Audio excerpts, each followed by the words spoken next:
இன்றைக்கு வானமே வாழ்த்து கொண்டிருக்கிறது. இன்றைக்கு இந்த மாநாட்டு பந்தலை வானமே வாழ்த்து கொண்டிருக்கிறது. சூரியன் எங்குமே இல்லை, சூரியன் மறைந்து போனது. மோடி அவர்கள் சென்னைக்கு வருகிறார்கள், சூரியன் மறைந்து போனது. தேசிய ஜனநாயக கூட்டம் இங்கே நடைபெறுகிறது, சூரியன் இல்லவே இல்லை. இந்த இயக்கம் மாபெரும் இயக்கம். ஜனசங்கம் காலத்தில் ஆரம்பிக்கப்பட்ட பாரதிய ஜனதா கட்சி. இருந்தாலும் மறைந்தாலும் பெயர் சொல்ல வேண்டும், இவர் போல யார் என்று ஊர் சொல்ல வேண்டும் என்று வாழ்ந்து மறைந்த ஒப்பற்ற தலைவர் புரட்சி தலைவர் எம்ஜிஆர் உருவாக்கிய இயக்கம் அண்ணா திமுக. கூட்டாளிகளின் பாட்டாளிகளில் ஒருவராக இன்று நம்மோடு. பகை இருந்தாலும் நாங்கள் பகையல்ல பங்காளிகள் என்று சொல்லுகின்ற அண்ணன் டிடிவி தினகரன் உள்ளிட்ட அனைவரையும் வருக வருக வருக என வரவேற்று அனைவரும் ஒன்றுபடுவோம், கூடுவோம், வெல்வோம். ஒருவேளை நிச்சயமாக ஆட்சி மாற்றம் உறுதி, ஆட்சி மாற்றம் உறுதி 100க்கு 100.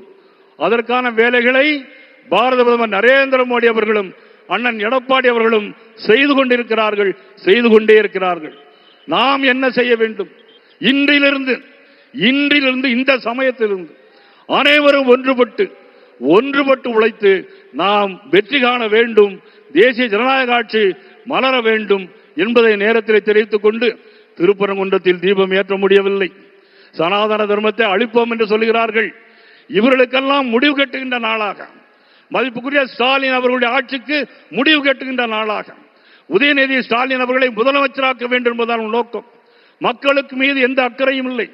மக்கள் மீது அக்கறை கொண்ட தலைவர் நரேந்திர மோடி அவர்கள் 11 மருத்துவக் கல்லூரிகள் தமிழகத்திற்கு தந்திருக்கிறார்கள். 11 வந்தே பாரத் ரயில்கள் தமிழகத்திற்கு தந்திருக்கிறார்கள். இந்த 11 ஆண்டு காலத்தில் 14 லட்சம் கோடி ரூபாய் தமிழகத்திற்கு தந்த மாபெரும் தலைவர் நரேந்திர மோடி அவர்களுடைய புகழ் ஓங்குக ஓங்குக என்று சொல்லி அனைவருக்கும் நன்றி கூறி விடைபெறுகிறேன். நன்றி, வணக்கம்.